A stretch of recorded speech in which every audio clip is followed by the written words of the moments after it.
Hello, LME 448. My name is Heath Bartlett Sauter. Throughout the course of the semester, I worked on my Genius project, where I mainly focused on supporting sustainable cities and communities. So, throughout this video, I would like to show you my findings and help enlighten you on the topic. So, the target goal for sustainable cities and communities. Mainly, we want to focus on reducing traffic congestion, creating affordable homes, and promoting green initiatives, all of which are very important for creating sustainable and healthy, happy cities. But exploring the goal, these are the problems related to cities. 80% of cities worldwide heavily depend on fossil fuels.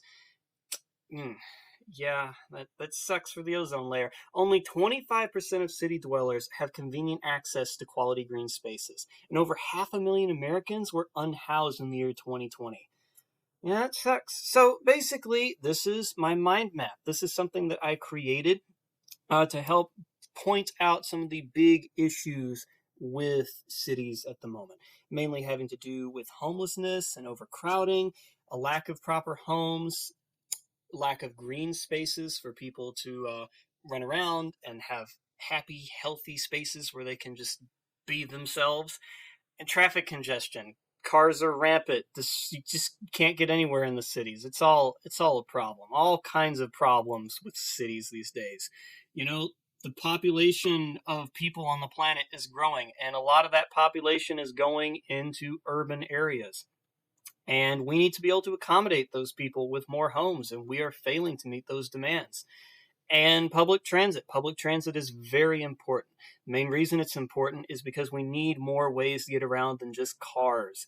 More and more cars are just going to clog up the streets and cause more traffic and more headaches for people to get places. And when they feel that they can't go anywhere without a car, it's definitely problematic. And North American cities are very problematic when it comes to these kinds of issues. So, that means trains, that means bike lanes, walkable areas, buses. All of these things are important for maintaining good public transit and ways for people to get around. But air pollution was responsible for an estimated 6.7 million deaths worldwide in 2019. Hostile architecture is often used to discourage homeless people from sleeping or spending time in public areas. That also sucks.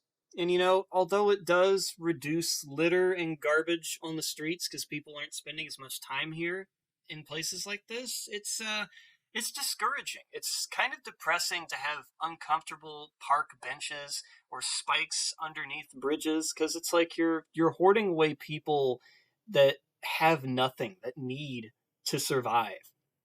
But it also is discouraging for just the average user, making the experience of going to a park just that much more unpleasant because you just don't want to be there and things are uncomfortable and weird. And just, yeah, hostile architecture kind of sucks. But in terms of Bowling Green, there's like almost 75,000 residents there. Traffic is rampant. And the poverty rate in Bowling Green was 21.9% in 2021. That's depressing. That's really depressing. And it's estimated that around a third of adults under the age of 34 still live with their parents. Very sad. We need more houses. We need more affordable houses, man.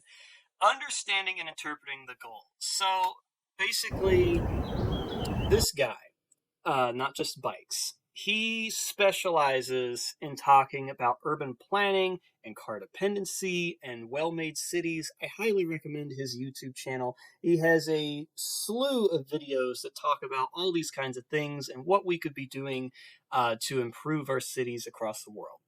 He's been to many places around the world, many cities, lived in many places, and especially has a grudge against cars and the way American cities are designed. So I highly recommend checking him out.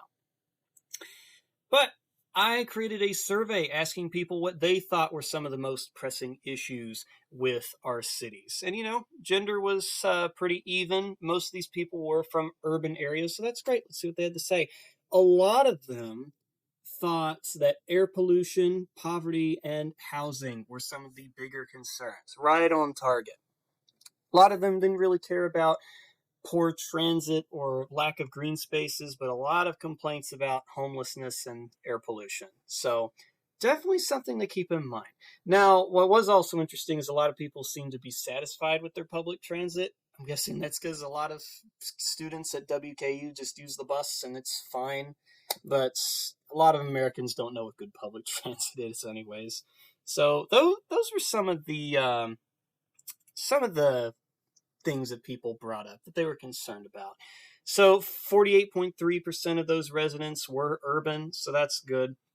And a lot of them mainly wanted change when it came to car dependency and just the amount of cars on the street, which I don't blame them. Bowling Green is just filled with traffic. It sucks. So, advocacy strategies. I worked on an e-magazine that mainly focused on the bulletin points that focus on the subject and what we could be doing. So, enhancing public transit, rethinking urban design, reducing traffic, creating job programs, encouraging community engagement, building affordable housing. All of these things are important for sustaining a healthy city.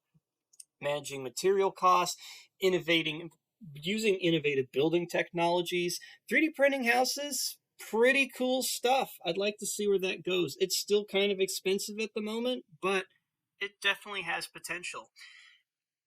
Intervening in current policies. That's also a very important thing that we need to emphasize on. Communicate with your politicians. Focus on your communities. See what people are doing, what people want. You have a voice and you have the power to get involved.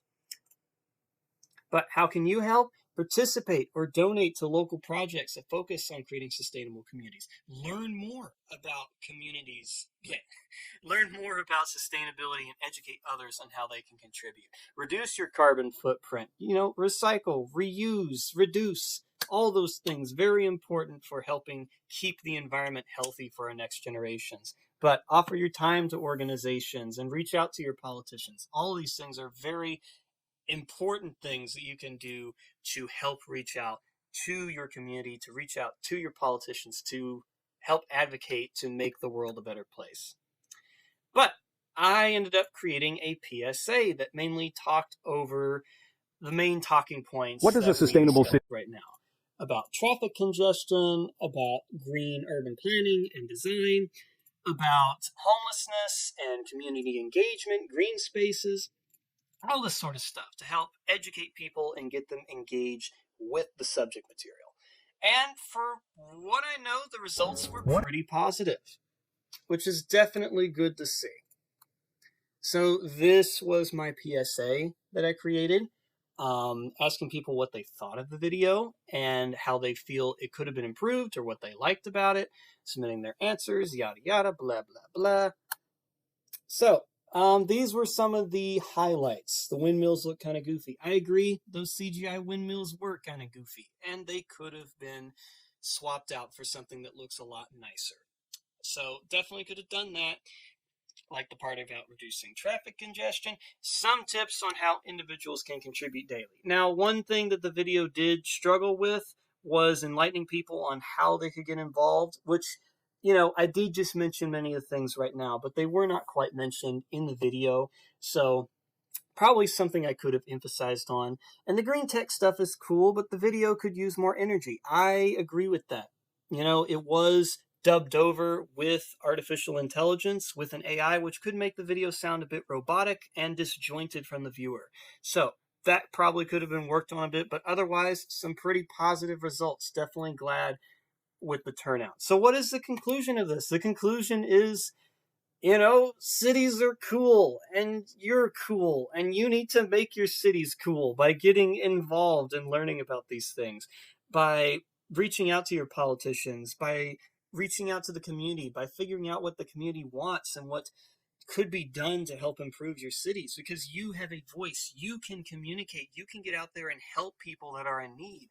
And I think it's really important for people to have this call to action to be able to help make the world a better place. And that is mainly the goal of this entire project and this exercise in creating the website. So, It was definitely a learning experience. I was glad I was able to do it. So, yeah, that's pretty much it. If you have any questions, feel free to leave them in the comments below, and thank you for watching.